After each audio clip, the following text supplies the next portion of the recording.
Оралда жүргізушілерден ұзақ уақыт бойы пара алып келген бір топ полиция қызметкері ұсталды.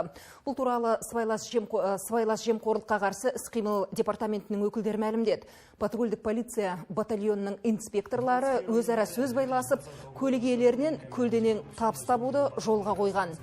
Олар облыстық және республикалық деңгейдегі тас жолдарда тәртіп бұзғандардан 2-ден 10 мың теңге аралығында пара алған деген күдікке ілікті. Қазір қылмыстық іс қозғалып, патрульдік полиция батальонының взвод командирі қамалған. Дегенмен оның қарауындағы қалған қызметкерлер жұмысында жүр. Парақор сақшылардың саны қанша екендігі де белгісіз. Ал сыбайлас жемқорлыққа қарсы іс-қимыл департаментінің өкілдері тергеу кезінде күдіктілердің ісі тағы сараланады деді. Парақорлықпен әшкереленген қызметкерлер біраз айдан бері аталған осындай заңсыз әрекетпен айналысқаны анықталып отыр. Олардың жасаған іс-әрекеттері ауыр қылмыстар санатына жатқызылады. 5 жылдан 12 жылға дейін бас бостандығынан айыру немесе айыппұл салу жазалары қарастырылған.